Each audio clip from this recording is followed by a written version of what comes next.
back to the channel. Welcome back to the Chuba Brothers. Today we're doing a video on our top, 6 overall. He's doing 3, I'm doing 3. Our top 6 meads that we've made in 2022. So let's get to it.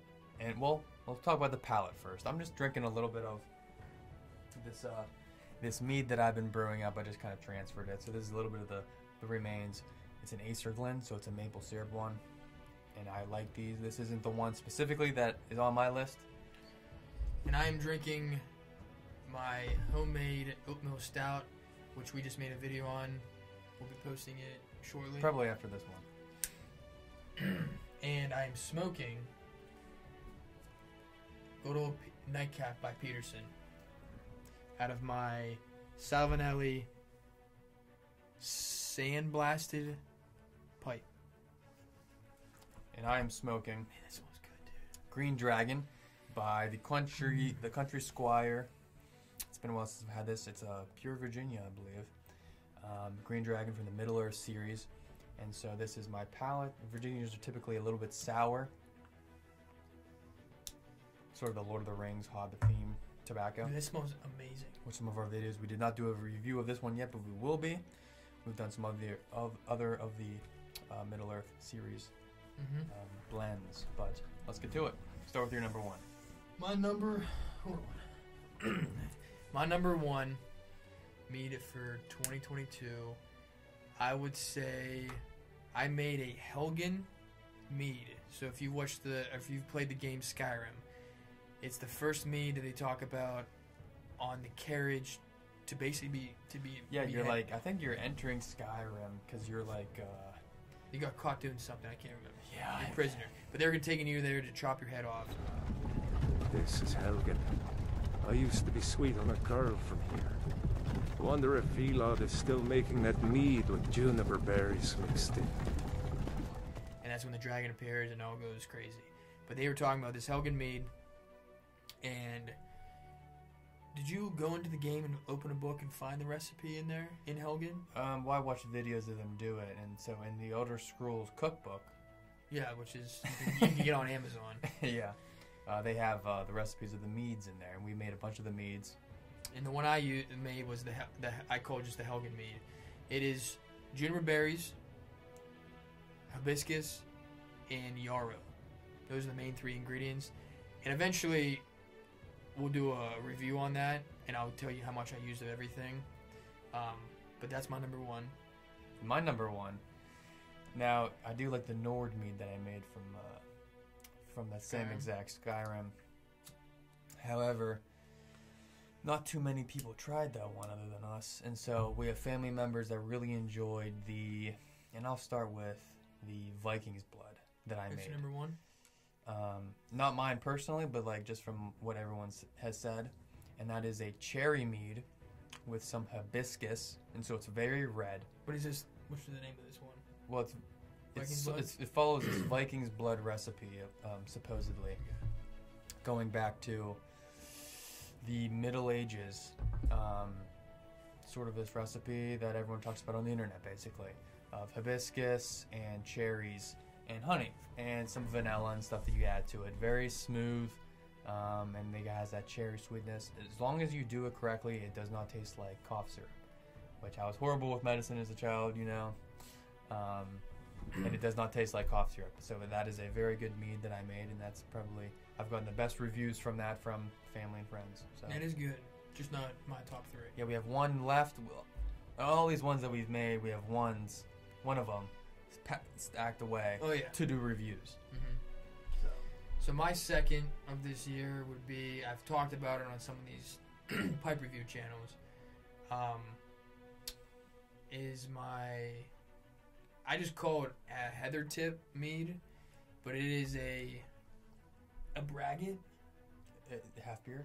Yeah. Yeah. A Braggot, so it uses honey barley. The main ingredients is honey barley and heather tips. So a Braggot is the name of a mead that uses certain beer ingredients, like barley. And what I did with that, to make it even more of a beer, like you want it carbonated, you don't want a flat beer. So what I did was, when I transferred it over, right before I did that, I added about a half a cup of honey on the bottom of it, and I never killed the yeast in my 5 gallons of heather tips and honey barley. So when I poured it in there, that whatever small particles of yeast that was left ate the honey that was on the bottom, and then that's which carbonated the mead. That's my second favorite. That's a good one. We do enjoy all of these, and the family and the friends do as well. I just brought it home. They loved it. Yeah, huge fan of that. My number 2, the blueberry chai is a great mead.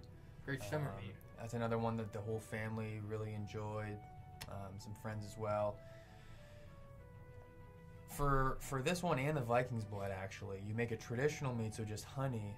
You just ferment the honey, and then in the conditioning / secondary process, you add, in the first example, the Vikings Blood, you add the cherries, the vanilla, the hibiscus, after you already have the traditional mead made.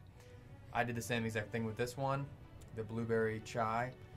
In the secondary / conditioning phase, I added all the blueberries, and I added the chai tea, and I believe some honey too. Very good one. I did a couple batches of that now. I think number 2, maybe even number 3. I don't know if I'm going to be doing that anymore, even though it is really good. I'm doing a switch up to where I think I'm going to try doing. Well, I've already done it, but I think I'm going to stick with this one. A blueberry and maple syrup, and so that's sort of my blueberry pancakes. Dad really liked, and Sydney. Actually, everyone really liked that. I brought it home this last weekend, and so it's maple syrup and vanilla and blueberries. I think I like that better. I think my chai is going to go with my pear. We'll see though. But that's my number 2. Now my number 3 is one that you made, which was peach and vanilla. Yeah, I did a little experiment where I had some with just peach, some with peach and vanilla, and some with peach, vanilla, and oak. It was like drinking peach tea or something with alcohol. It was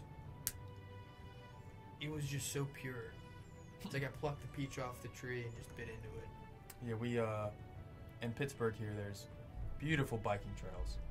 And the one day I grabbed a bottle, we rode our bikes from our house just onto the trail, took us right into the downtown. There's a Steeler game going on. We sat there on the bench while people were leaving. We just watched all the drunk people pour out of there. And we sat back and drank our beautiful summer night. Drank our peach mead, which was delicious. I love that one.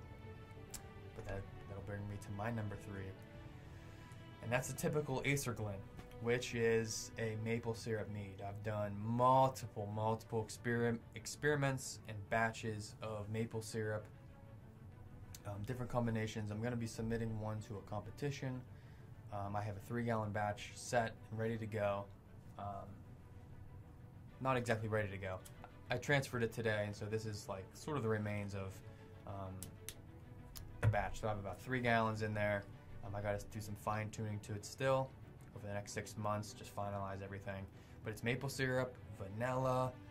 It's going to have a little bit of almond-y taste to it as well, just some almonds. And maybe some oak chips. I don't know if I decided on that yet. But that is maple syrup. Everyone likes all the maple syrups. Matt especially, that's one of his favorite, our friend Matt. It's just, to me, it's maybe it's a little too sugary for me. Like, it's enjoyable. Every mead that we make is enjoyable. Yeah. I mean, you could ferment it totally. Like this one, I didn't add any sugar to this yet. No maple syrup, no nothing. So this is dry, fermented. And whenever you ferment, like actually have the yeast ferment maple syrup, it gives off oaky notes. Yeah, you should do that. Well, that's what I did. Oh. And so really there's not even much of a need to add the oak chips, but and then you just back sweeten with a little bit of maple syrup and honey. Oh man, they're called Acerglyn, Acerglyn, I think. And those are some of my favorite. But I could imagine having that with some pancakes. Oh, well, jeez. And yeah, I mean, we just named off 6, but we've done so many, and it's so easy. If you're new or if you haven't done any mead making yet, just go get yourself some cheap honey and just start. Literally grab a fruit. This is only 6 that we mentioned in 2022, and we've done.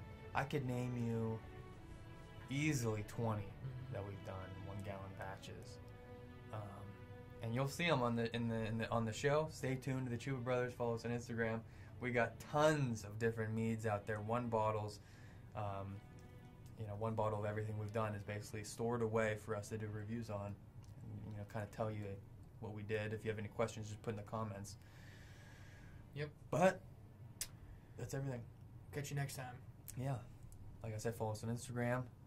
Like, comment, subscribe to the channel. Watch some of our other videos, and peace.